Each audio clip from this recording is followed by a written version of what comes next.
Welcome back to Awake and Bake, where we get high vibes and talk about the universe. I'm your host, Danny. If you're new here, hi, I'm Danny. I'm a psychic and a stoner. Usually I combine the two, but today's episode is a long-awaited episode. If you've been following me for a while, you know that I am going to be talking about my ketamine journey experience. I did ketamine therapy medically with a medical team, and finally, I'm going to talk all about it. So if that interests you, please keep watching. But first, you're going to need a couple things. As always, you're going to need something to drink because I will not be responsible for you hooker whores being dehydrated. Whatever you have, go ahead and take a little sippy dip. I don't care if it's water, milk, hot chocolate. I don't give a fuck. And then the next thing you're going to need for today's episode is something to puff on, something to hit. We can't say the SMOKE word that much because we don't want to get age restricted. Well, hello, monkey butt. You want to come on up? Good job. Oh. We're having quality time apparently without you guys. Hang on. As I was saying, you're going to need something to puff on. We say gardening over here because I don't want to get age restricted. They make us censor ourselves. Anyway, I'm still hitting my Boysenberry High 90s hybrid disposable.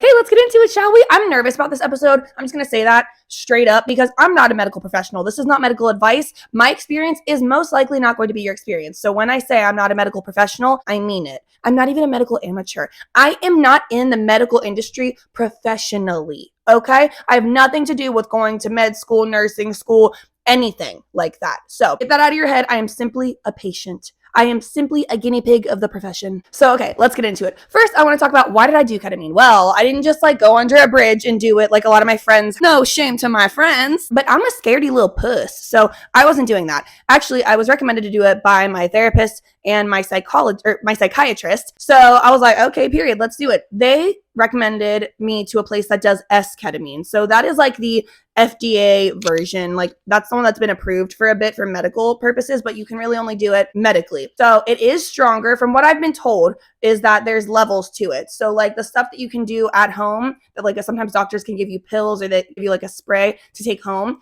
That's still the same thing. It's just a lesser potency, I guess. So I was doing the kind where you have to stay there. They administer it to you and you're there for 2 hours while they monitor you. Then you can leave. So that one is the strongest possible dosage. And y'all, I felt it. So I went there because I was having a lot of issues with my PTSD, with my depression, with my anxiety, with my mental health. I really went there hoping that it was going to do a lot for my bad dreams. I've had night terrors every single night since the earliest I remember is 4 years old. And yes, they are trauma related. And so it's I have always struggled with this. No amount of medication has ever helped. Cannabis helps a little bit, but not really, you guys. It's honestly just something that I thought I was going to have to live with forever. So I was yeah, I'm down. I'm down to try this. My PTSD and my depression and anxiety are a big issue in my life still. These fucking nightmares they were affecting my day because it's not I just have a nightmare and then I wake up from it and I'm covered in sweat, my heart's racing. That does happen. But then I can't get rid of the thoughts and the dream replays all day long. Some people say I don't remember my dreams. Well, lucky you. I've never experienced that until recently. So yes, I did esketamine or Spravato. I did the nasal spray, okay? So I do know that some people get their ketamine administered, whether it's through a nasal spray, whether it's through an IV, whether it's through a pill. I did not want to do an IV. I do not do well with needles. My autism and sensory issues, it is a major fucking trigger. I can feel every little sensation happening and it's times a million and it's so uncomfortable. I fear that I would bust out of it or something. And I hate blood and I hate needles. So we won't be doing that. So I did the nasal spray. So it's really interesting. So you go in there and you get your own little room basically. So you have your own room. It has a recliner. Mine were recliner massage chairs. You get a blanket. You get your own eye mask. They have water. They have mints and candies because the Spravato, the nose spray, holy fuck, it's disgusting. It is really gross. So that if you want to get that taste out of your mouth, I didn't do that because I was afraid I was going to choke on it because I am such a baby when I am under the K. I went through a long process to even get approved of it. I had to go through multiple meetings going in person to have interviews and answer questions and talk about my health, my medication, my side effects, my history, all of that. It wasn't just on Real Housewives or no, on Secret Lives of Mormon Wives, they make it seem like you can just go sign up and do it. Maybe you can somewhere, but I have to assume that's not the same situation that I had because I was specifically told multiple times that what I'm doing is the highest dose that you can do. So that's why you do it medically, with someone under the guidance of a medical team.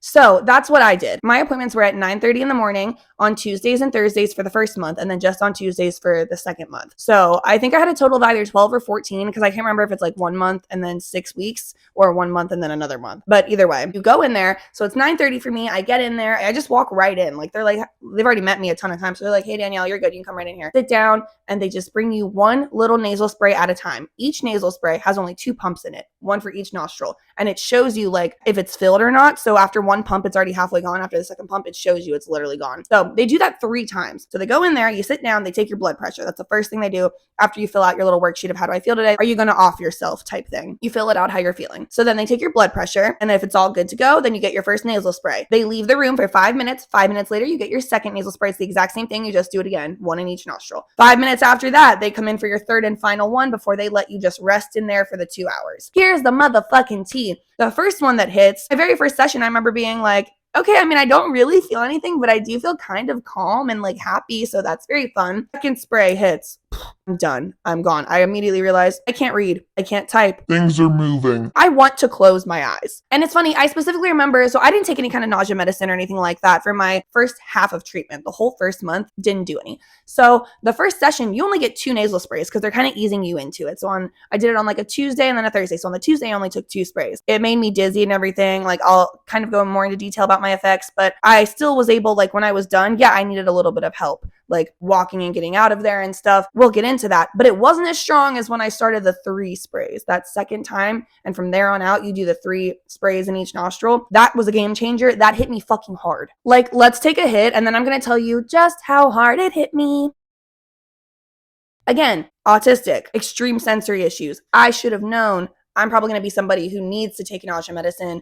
But again, how could you know? You've never done it before. So my second time going, my second appointment, but my first time doing all 3 of the sprays, I threw up. I did throw up. I also had a lot of trouble walking because I had to pee in the middle of it. And so I had to get my nurse. I hit my little call button and my nurse came in. I said I had to go to the bathroom. She said, perfect, I'll walk you there. If you need help walking, I can totally do that. Some people literally need to be carried or like a wheelchair or whatever. I was like, okay, I should be fine. Oh, no, I wasn't fine. It took me, that bathroom trip, it's right there. It's right in the fucking office. It shouldn't have taken me like almost 30 minutes to use the bathroom, but I had to get there. That took a while. Sitting on the toilet, trying to like, it was like in movies where like someone like is drugged and then they like move their head and everything's like choo, choo, choo, choo, and like slow motion and blurry. It's exactly like that. Your depth perception completely off. I would go to like grab my phone to like change the song that was on or something, completely missed my phone. Like, it was embarrassing, honestly, but it was kind of funny. Did 3 sprays every session. Like I said, twice a week for 1 month, once a week for either 4 weeks or 6 weeks. I truly can't remember.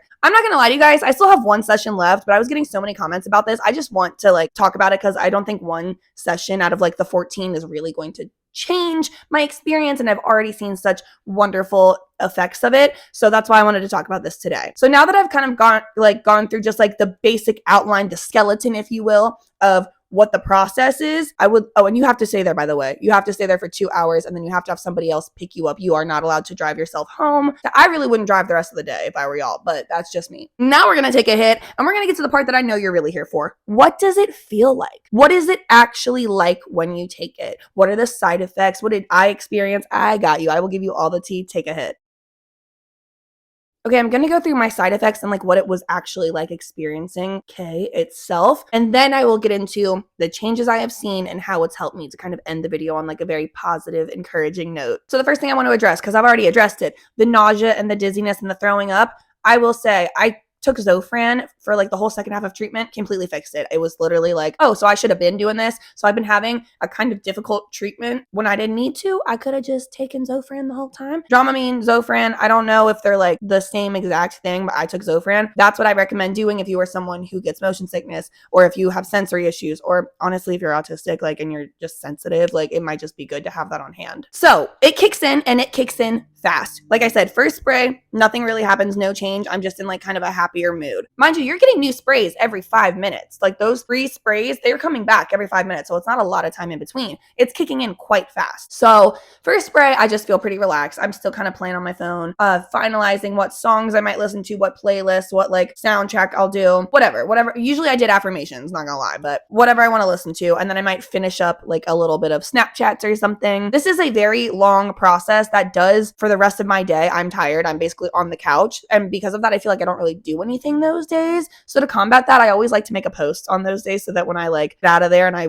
want to feel productive, I can look at my phone. And then I'm like, oh my God, all these notifications, and I made a post, and okay, cool, fun. It's just something to look forward to. So as it's kicking in, you're sitting there, and then all at once, it's like, boom. If you're on your phone, for me at least, I'm not going to say you. I don't want to make any medical claims. I'm on my phone looking at whatever, and then all at once, it'll just be like, boom. It's almost like my vision is super blurry and it's very hard to read things. Things are kind of shifting and moving, and it's like I can see what's right in front of me. So if there's like a painting in front of me, I know there's a painting in front of me, but I can't focus on it. It won't focus. I can't focus it, and it's kind of moving a little bit. Now, have y'all ever heard of the sunken place? It is a lot like that, but it's not scary like that. It just feels like you're sinking deep. I have to close my eyes on it. If I don't close my eyes, I get extra dizzy, and also it just like feels like you're like forcing them open, like, ugh. So it's basically like you're sinking into the good sunken place. I close my eyes, and then I can just see like these visions. If I'm listening to affirmations, then whatever affirmations are going on in my head do kind of correlate to what I'm seeing, but it's also like the visions just keep kind of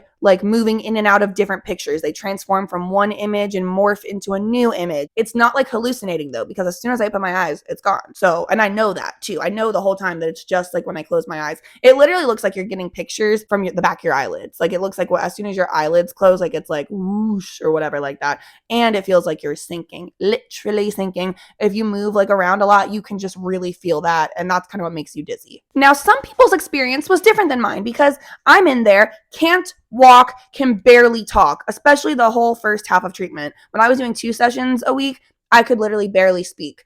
Like when it's first hitting, I feel like I'm like, what? Like I'm saying the simplest words. My nurse's name was Emily, and I would tell her multiple times, you're so cool. Thank you, you're so cool. Because I just was like struggling to exist, but I wanted to communicate that I was grateful for her and that I appreciated her. Apparently I told her multiple times, it's so cool that you're a natural blonde.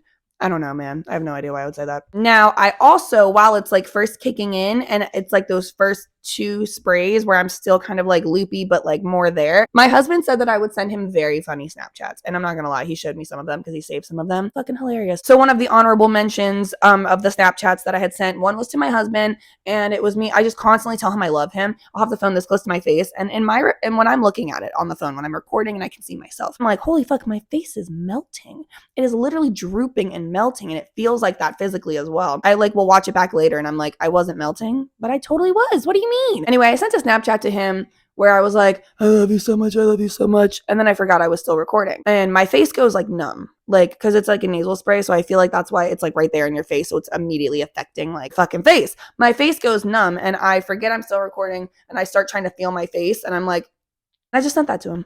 And he saved it and he loves it. Definitely make sure that you have some kind of like affirmations going or like sound bowl type healing music. I just can't really do normal songs or like podcasts or something because it does affect my experience, because whatever I close my eyes and see correlates to what I'm listening to. And I learned that the hard way. My very first session, they said you can come up with a ketamine playlist, just something that makes you feel comfortable. I said, okay. The Bald and the Beautiful podcast with Trixie and Katya, the 2 drag queens, that makes me feel very comfortable. That's my comfort podcast. So I played that. No, wrong. Because why am I having visions of me on a beach and then I'm like transforming into just like this beautiful goddess, and then all of a sudden I'm in the airport with a dildo in my ass going through security, because that's what they said on the fucking podcast. Or they said all of those words, maybe not in that order, but they mentioned dildos, they mentioned going through security at the airport, and then my brain did what the fuck it did. That freaked me out. So no. And honestly, I've only noticed one singular side effect from all of this.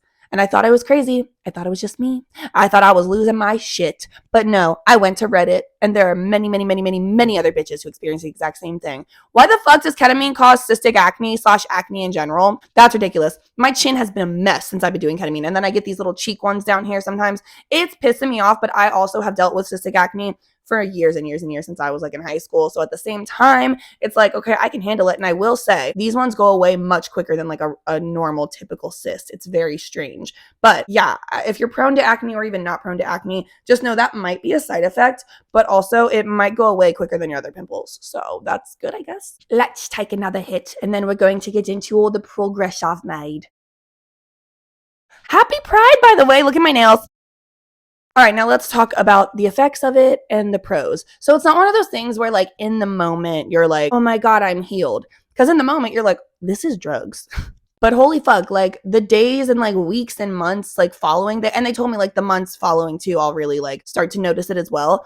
But like I already have, and I had noticed it after about 2 weeks. I started to notice a difference. My husband noticed a difference. The main one being I am literally just happier every day. Even if a day isn't great, or even if something is like an inconvenience, I am not reacting the way I used to. Literal triggers are not triggering me the way that they used to. They're more of just like, I'm like, oh, yep, that's irritating. That's going to trigger me. But my chest shakiness, like it's just not anywhere near as extreme as it was before. It's so hard to explain, but I just feel like I've been now 2 months in and I really haven't had any days where I've crashed out at all. And I haven't wanted to, and I haven't been feeling like I'm fighting this crazy depression. When I was doing it twice a week, I really didn't even like think I was dreaming. Like I didn't wake up from bad dreams at all. When I started doing it once a week, I noticed I might have like not a nightmare, but just like kind of an anxiety-ish dream. But then I would wake up and I'd fully forget about it. And it's not affecting me throughout the day anymore. A win is a win, bitch. Okay. And they told me I can go back like once a month if I want to just like upkeep with it, or once every few months, like whatever I want to do. I can do that to just kind of have some upkeep if I need to. I'm not sure what that's going to look like for me yet, because I don't want to pretend to like, it just took up a lot of my time and a lot of my energy. And due to me being a highly sensitive person, it was physically pretty exhausting. So I didn't love it, but I'm not against it. And I probably would do it again, but I just don't want to. You know what I mean? So I'm like, I know it works for me apparently. Like now I know it works for me and I know it's an option for me to be able to do again. So I will do it again if I have to, but I don't want to. Anyway, yeah, that's kind of like where I'm at. I do have one appointment left, but I have gone through like 12 or 13 now. And I feel like I've kind of really gotten the hang of it for myself. None of this is medical advice for you guys. My experience will not be your experience. Like we are built different. We're probably going to different places, might even be using a different version of ketamine. There's multiple versions of it on the market right now. I'm not here to give you any type of advice. I am just here to give you my experience on it, what it was like for me.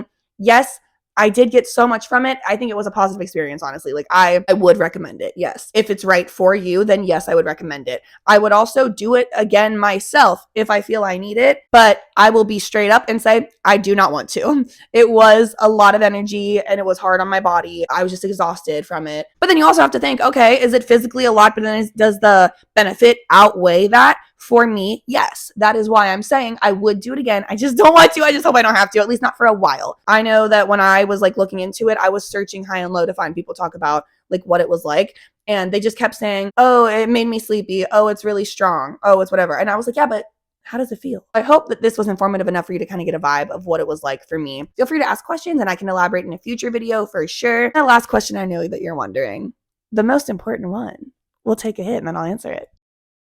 You were wondering, can you still smoke weed while doing ketamine therapy? Here's what I'll say. I don't know, but I did. I did not ever do it at the same time, and I did not ever do it before an appointment. So the days that I had an appointment, I'm not smoking before that appointment, and I also would not smoke until after it fully wore off. By the time you get home, it still hasn't worn off. Like the dizziness and the motion, whatever, that all doesn't wear off for like a couple more hours. So I would wait until it completely wore off. I do appreciate that my doctors were very honest and they said there is just not a lot of information out there about the way that cannabis affects the like ketamine together in terms of like using it in the same day type of thing. They do say you're not supposed to use it at the exact same time. Like don't take ketamine and then smoke because it'll kind of like counter the effects of each other and it just won't be beneficial. But that's not what I did. They also were very honest and said, don't stop smoking weed because if that's what you do all the time, then we don't want to throw off your system. So if you Google it, there are some charts that say, no, you can't mix them, but I think they mean doing it literally at the same time. And if they do mean you can't do them together like that same day at all, well then I guess I did it wrong. That's what I did, but I'd do it again. Cannabis is my medicine. I'm very clear about that. I work in the cannabis industry. I am a cannabis educator. I feel that the medical industry does not have enough education on the endocannabinoid system and they don't teach about it enough. So I also like to take that with a grain of salt when a doctor tells me there's just not enough information out there about it. I'm like, oh, okay, so you just mean you don't know. Damn, Danny, you think you know more than doctors? I actually don't, but I just have like a bias with cannabis and I can admit that. My goodness, like I said, I'm very nervous to put out this episode because I don't want anyone to think that I am giving any type of medical advice or encouraging you to do something that might not be right for you. You need to talk to your doctor before you do anything like this. I know I have friends that do it under bridges and shit for fun and at concerts or whatever. I'm not recommending that. I am recommending that you talk to a doctor about it. So nobody come at me, nobody try to get me in trouble, please. This is my experience.